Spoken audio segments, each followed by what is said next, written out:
श्री परमात्मने नमः।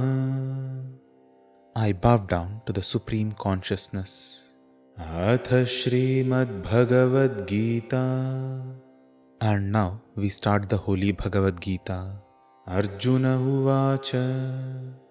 Arjuna spoke, न काङ्क्षे विजयं कृष्ण न च राज्यं सुखानि च किन्नो राज्येन गोविन्द किं भोगैर्जीवितेन वा।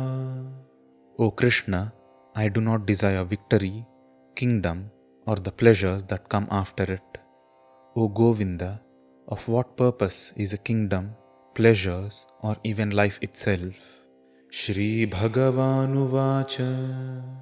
Lord Krishna then replied, न जायते म्रियते वा कदाचिन् नायं भूत्वा भविता वा न भूयः अजो नित्यः शाश्वतोऽयं पुराणो न हन्यते हन्यमाने शरीरे।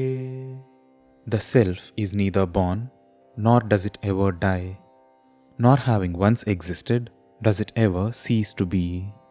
The self is without birth, eternal, immortal, and ageless. It is not destroyed when the body is destroyed. Tattvavittu mahabaho gunakarma vibhagayoho guna guneshu vartanta iti matva na sajjate. O mighty armed Arjuna, the one who realizes this truth is able to distinguish between the nature of one's qualities or gunas and one's activity or karma. Such a person knows that one's qualities are always within the ambit of the objects of those qualities and is no longer entangled with them. Brahmarpanam brahmahavir brahmagnau brahmanahutam brahmaivatena gantavyam Brahma karma samadhina. It is the all-pervading consciousness which is the consumed.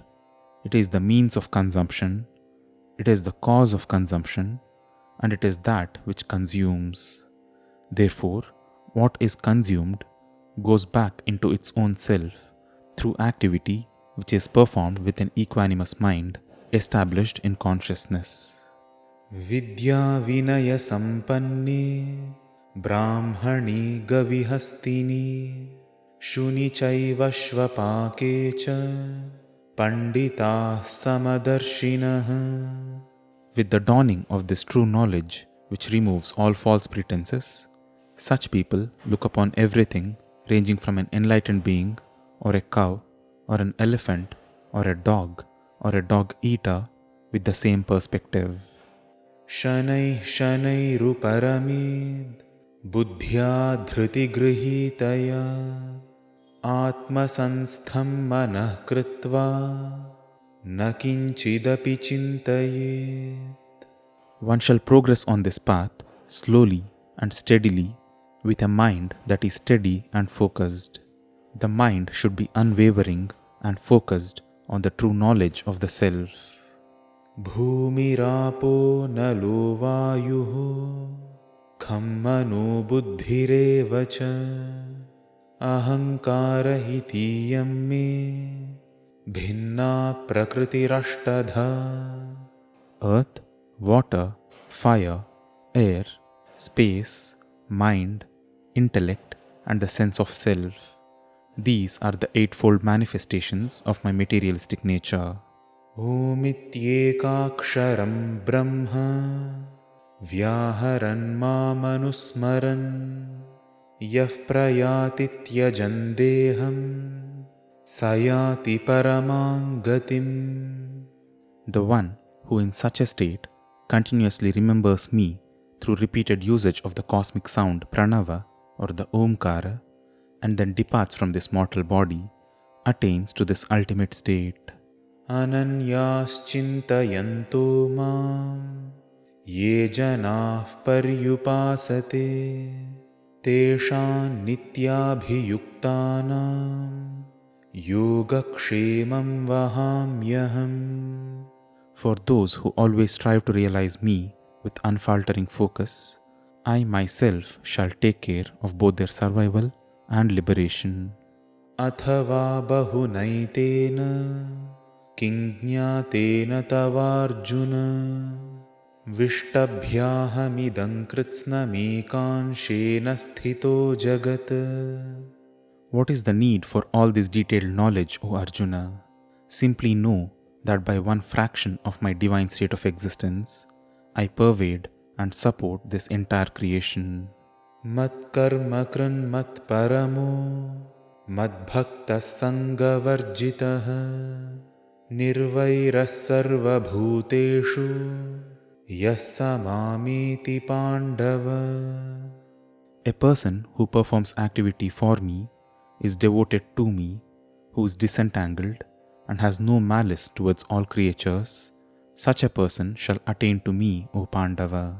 Anapeksha shuchirdaksha udasino gatavyatha sarvarambha parityagi yo madbhaktas sami priyah.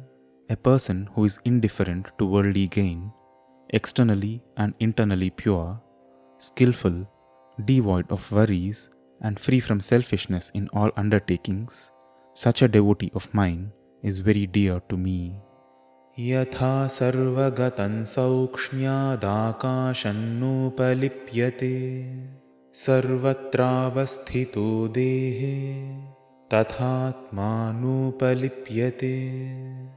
Just as the space that holds even the subtlest of elements is not smeared by it, similarly, even by pervading the entire existence, the true self is not smeared by it. Prakashancha pravrittincha mohameva cha pandava nadveshti sampravrittani na nivrittani kankshati. O Pandava, such a person neither has a liking nor aversion, be it towards enlightenment, activity, or even delusion. Aham vaishvanaro bhutva प्राणिनां देहमाश्रितः प्राणापानसमायुक्तः पचाम्यन्नं चतुर्विधम्. It is I who takes on the form of the all-pervading fire of living beings, and by being united with the process of inhalation and exhalation, I digest and assimilate the four kinds of nourishment. Yashastra-vidhimutsrujya vartate kamakaratah na sa-siddhimavapnoti na sukhan na parangatim. Those who act under the impulses of lust, discarding the prescriptions of the Shastras, they shall neither find attainment nor fulfillment, and of course not the realm of the beyond. Anudvegakaram vakyam satyam priyahitam cha yat svadhyayabhyasanam chaiva vangmayantapa uchyate. Words that do not cause distress are truthful, loving, and beneficial, as well as the regular study of the self. These are considered as the austerity of speech. Sarvadharman parityajya mamekam sharanam vraja aham tva sarva papebhyo mokshayishyami ma shuchah. Abandon all dharmas and take refuge in me. I shall liberate you from all sinful reactions. Do not fear. Om Shri Paramatmane Namaha. I bow down to the Supreme Consciousness.